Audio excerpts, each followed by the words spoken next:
Those who work in insurance claims, what's your best you've got to be kidding me story? I don't work insurance claims, but work IT for an insurance company and overheard someone talking about a time when they worked in the call center and their co-worker was on the line and the call went, "Yes mom, yes mom, yes mom, no mom, the train always has the right of way.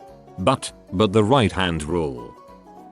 I work in homeowners claims. Here are a few I've got right now. 1. The lightning caused my refrigerator to go out, and I lost $4,500 worth of penicillin and 287 pounds of steaks. My doctor retired and the pharmacy went out of business, and I don't keep receipts. Oh, and I threw out the steaks. I suppose I'd settle for $2,500. 2. The wind blew my $1,000 iron patio set completely out of the yard. We never found it. You want me to go looking for it? I only have one ARM. 3. Yeah, my garbage disposal stopped working. I don't know what's wrong with it. 4. I picked up a lady friend from the thrift store. When we got back she drugged me and robbed my apartment. Oh, and she found all my receipts and took them too. These are just a few off the top of my head. I've been doing this for years though. I've got tons.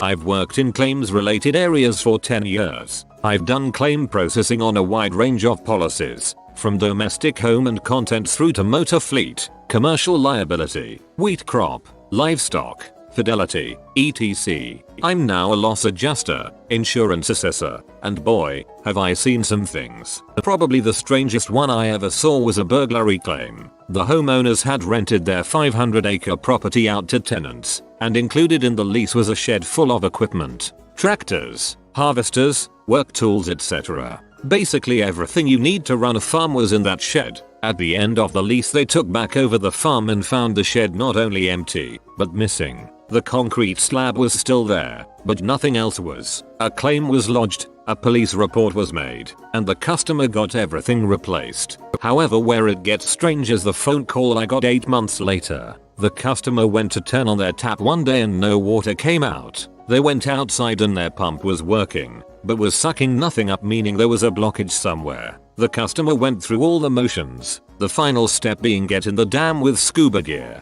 The dam was something 4,900,000 L, so a fairly big dam, and see what's blocking the pipe and found that the tenant had disassembled the shed and put all of it, including the contents of the shed, into the dam. We then helped the customer empty the dam and move everything to auction to be sold off. The profit went back to the insurer to pay for claims costs. Currently work in home claims lodgement. My favorite has got to be a call I received a few months ago. Around a decade ago, this lady took her ring into a jeweler's. One of the claws holding the stone was bent out and she wanted to get it repaired. Since the job was small, the jeweler kept the ring overnight, performed the repair and didn't charge the woman for the job when she came back to pick it up. Now, back to the present day. Lady takes her ring into a different place to get it valued. Turns out the stone is a cubic zirconia. The original jeweler swapped it out overnight, didn't charge her so there'd be no paper trail, and had since closed shop. Of course, I always wondered whether the ring was ever a diamond. I have worked in car insurance claims for a good few years now. The funniest was a colleague took a call where the customer walked out of his front door to find a bull having sex with his car. The customer advised that he let the bull finish.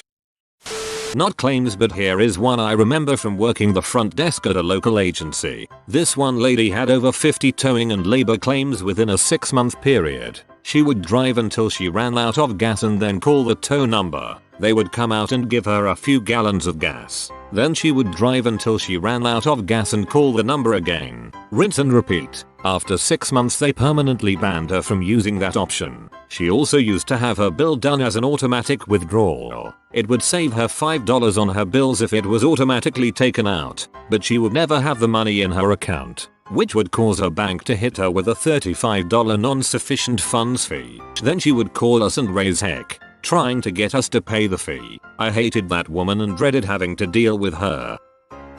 Medical life insurance. My co-worker was offering orientations. An old lady stood up from the crowd and dropped dead. If she would have just waited an hour, maybe she would have signed up. Claims adjuster here. We once had a claim for a home robbery. This couple was on vacation and their 45-year-old son was house sitting. He had a heart attack on the couch in the living room, and while he was dead someone broke in and robbed the place completely clean. He was dead for 2 weeks before the parents came home and found his decomposing body, in that their entire house had been gutted. Super sad. On a funnier note, we had a house fire claim, so the insureds gave us a spreadsheet with everything they were claiming and replacement prices. This couple had thousands of dollars in sex toys, and they even put on Playboys and Penthouse magazines that were 10 years old and worthless with the depreciation. I mean, I get why you'd want to claim that since it's good money, but dang was it hard to look them in the eye knowing how kinky they were. One of my favorites, an insured hit a telephone pole, and when the police arrived, he was arrested for DUI. According to him, that was a bull's charge because he hadn't been drinking before the accident. You see, after the accident a good Samaritan stopped to see if he was okay. The insured told this stranger that he was okay, but he was thirsty. All the stranger had was some beers, so he gave them to the insured and left. That's why he had alcohol in his system when the cops showed up. I had a buddy that kept a 6-pack in his trunk. The express purpose was to start chugging this when cops show up if he ever got into a drunk driving accident. It was his belief they couldn't prove he was drunk before the accident or after downing a 6-pack in front of them, so the DUI wouldn't stick. I don't know if this is possible, but I always called him an idiot about it. Back in the day, I was a claims clerk coordinator for a big truck company. You know that number you see on the back of big trucks? Call 800 blah blah. That went to my small department. We compiled those into accident claims, work comp reports, and other things. This one night I get a call from a trucker who said he wanted to make a work comp report. Okay, sure, routine thing. Glad to try to help out someone who may be hurt and needs it. First question, are you okay? Do you need me to get you to a hospital? Nah, nothing like that. Okay, so what's your injury? Where and how did it happen? It was in my truck. I got it from a lot lizard, truck stop prostitute. This poor guy was trying to make it a work comp claim so he could go to the doctor for his STD after his dispatcher gave him heck about wanting to go to the doctor. Truck drivers are quite reliable for you've got to be kidding moments. There was a truck completely wrecked. Thankfully no injuries, due to a bee in the cab. There was a driver who called after a pedestrian literally walked himself under the tires to commit suicide. There was one driver who hit a bridge and said, "I didn't think they were serious about the posted height of the bridge." There was a huge 100+ vehicle crash due to fog a few miles from one of our terminals where we had at least 7 of our trucks in one wreck. There was a driver who was on a high security, multi-million-dollar load who just casually left his truck unlocked while he went in for a pee, etc., etc. That said, probably 3/4 of all accidents were caused by the smaller vehicle if there were multiple vehicles involved. I was making a claim a couple of years ago when I found my car one morning with a huge dent on the bonnet. It cracked the servo fluid reservoir underneath, so storing didn't work either. I was parked next to a 10-story building and it looked like someone dropped something on it. Called the cops, they questioned everyone. Turns out a resident's fat cat jumped off from the window of floor 9 and landed on my car. The poor fella broke a leg but survived and ran off. Now when I made a claim at the car owner's insurance company, I had to talk to dozens of people because they wouldn't believe what happened. It didn't really help either that the police report had a sketch of the incident on it, a drawing of a falling cat. Sounds like someone in the force was having a slow day, haha.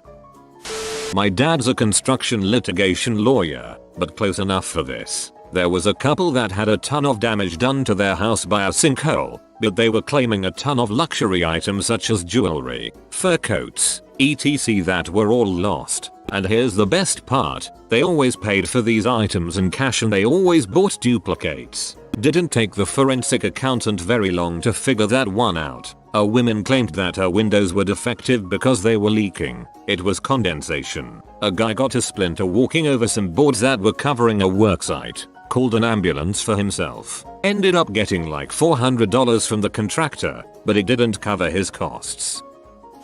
Using a throwaway in case our claimant is a redditor. Retail. We had a claim for injury for someone that was injured by our sink fixture magically ripping itself out of the wall and falling on our claimant, causing serious injury. An index search revealed similar claims at several other companies. spread out over the past few years. It turns out, our claimant seems to have very bad luck with restroom fixtures falling apart and injuring her. Another company who dealt with this claimant in the past was cooperative in sharing their investigation. Turns out our claimant has a tendency to not be alone in the restroom. Needless to say, it had been determined that claimant has a pattern of going into public restrooms to have sex.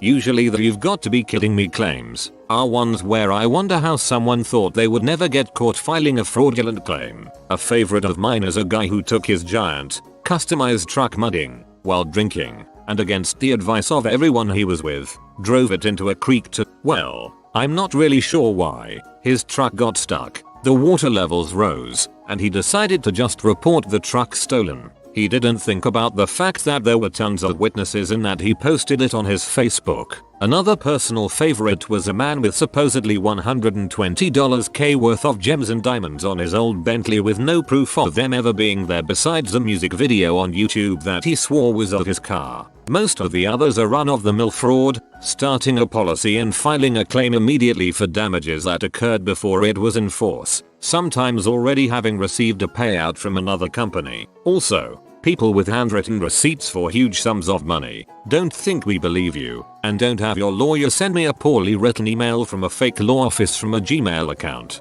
I had a guy who was repped by an attorney with an AOL email address. I was like, call me when you're serious. A 16-year-old kid got some craptastic Mustang which needed a paint job. He got a quote and realized, hey, it's kind of expensive. Ever so conveniently his car was keyed. They managed to damage every single panel while it was parked in a McDonald's parking lot during the supper rush. I was in the Air Force and a friend co-worker had the registration expire on his car. Driving a car on base without proper tags usually results in paperwork and a stern talking to by supervision. Not a good situation. So until he could afford to pay for it, he would drive to my house and park his car and I would give him a lift into work. For some reason, one day he parked right where my car usually turns into as I back out. This was beside my driveway, not out in the road. I didn't notice. I ended up backing into his car while he was in the passenger's seat. Crunch. He had his mouth open while it was happening, but all that came out was an incoherent sputtering. We also had the same insurance company. Insurance person. So let me get this straight. You were a passenger in the vehicle that hit your parked vehicle? Are you aware that insurance fraud is a crime? Are you sure this is the story you want to go with? Fun times. Not necessarily a weird claim, but I work in centralized services for an insurance company and we have a guy who we call the breather. He calls around, waits until a lady picks up and proceeds to get his jollies off on the phone. He then calls for about an hour. Of course we all disconnect on him. We were finally able to get his number because of an updated voice system and turns out he's some fancy lawyer. Real creeper.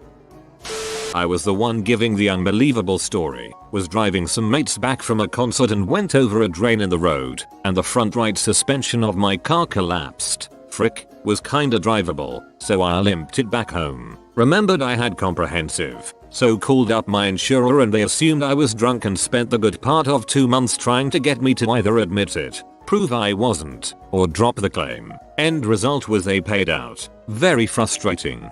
Even if you were drunk, they'd still have to pay it. Sure, they'd add a note to your file to make your rates fly through THRoof, but they definitely have to pay it. Worked in claims for a spell. Some dude was taking bong hits on the other end. I let him finish, but I laughed a lot. He actually was filing a claim because he ran into his mailbox after brunch.